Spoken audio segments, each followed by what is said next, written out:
Sore kita bertemu kembali dengan saya Pendeta Jani Ginting. Kita belajar kepada firman Tuhan lagi. Orang Karo punya istilah yang cukup terkenal dalam bahasa Karo, yaitu kucing nangko beltu-beltu, kambing ipek peki. Kalau kita terjemahkan ke dalam bahasa Indonesia, lebih kurang artinya seperti ini. Kucing yang mencuri daging, kambinglah yang dipukuli. Pernyataan ini relevan dengan firman Tuhan yang kita bahas sore hari ini.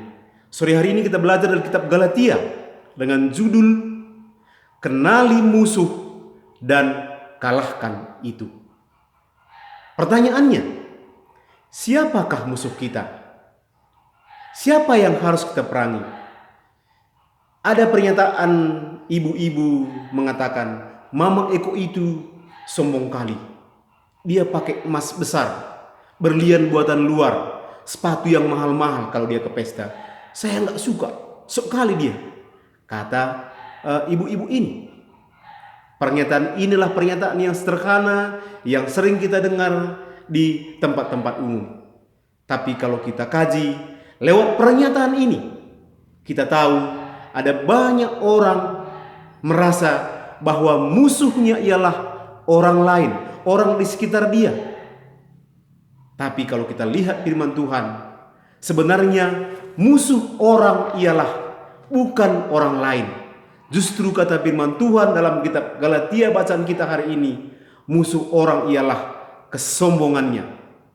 Musuh orang ialah iri hatinya. Musuh orang ialah nafsu jahatnya. Musuh orang ialah perzinahan dalam pikirannya. Jadi, mari kita belajar mengenali musuh kita. Siapa musuh kita? Musuh kita ialah diri kita sendiri. Musuh kita bisa menyerang kita di mana saja. Di pesta-pesta, di supermarket, di kantor, di rumah, di mana saja musuh itu bisa menyerang kita. Apa musuh kita tadi?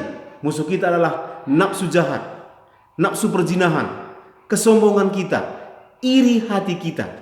Intinya, musuh kita ialah diri kita sendiri, daging kita sendiri, bukan orang lain. Lewat firman Tuhan sore hari ini, lewat kitab Galatia yang ditulis oleh Rasul Paulus, mari kita menyadari bahwa musuh kita ialah diri kita sendiri. Pahami itu. Kalau kita pahami itu, kita akan berhati-hati dengan diri kita sendiri, dengan kesombongan kita. Kita harus selalu berusaha untuk mengendalikan iri hati kita, supaya kita jangan sombong kepada orang lain. Apapun dipakai orang lain, apapun dipakai Mama Eko, nggak penting bagi kita sebenarnya, karena dia tidak suruh kita membeli apa yang dia pakai. Apa yang dipakai Bapak Eko tidak penting bagi kita. Tapi sering kita merasa bahwa penampilan orang lain mengusik kita. Itulah musuh yang harus kita perangi. Apa itu? Yaitu diri kita sendiri dan segala kesombongannya. Yang kedua, bagaimana caranya kita mengalahkan musuh itu? Bagaimana kita cara mengendalikan kesombongan kita?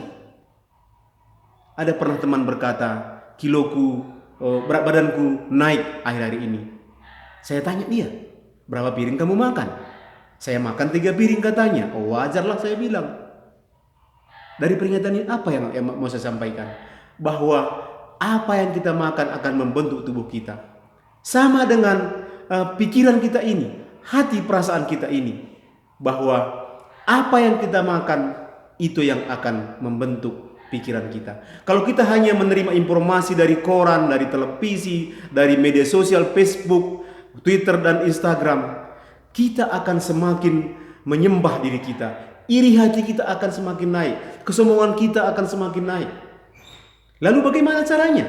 Supaya kesombongan itu, iri hati itu bisa dikendalikan. Yang saya tahu waktu saya baca firman Tuhan ialah ternyata kalau kita ingin mengendalikan iri hati kita, kesombongan kita, kita harus mengisi hati kita, pikiran kita, perasaan kita dengan firman Tuhan. Kalau kita membaca firman Tuhan tiap hari, mendengar khotbah tiap hari, membaca buku-buku rohani tiap hari, Saya yakin dan percaya pikiran kita, hidup kita akan dikuasai oleh firman Allah itu. Dan dengan sendirinya kesombongan kita akan terkendali. Kita tidak lagi melihat orang lain menjadi musuh kita, tapi kita melihat bahwa ternyata diri kitalah yang menjadi lawan kita. Dan cara untuk mengalahkannya, cara untuk mengendalikannya, cara untuk menguasainya ialah hanya satu. Apa itu? Penuhi pikiran, hati, perasaan kita dengan kebenaran firman Tuhan. Dengar khotbah tiap hari, kita akan tahu bahwa kita orang sombong. Dengar khotbah tiap hari, kita akan mengerti bahwa kita orang iri hati. Dengar khotbah tiap hari, kita akan tahu pikiran kita sedang berzina.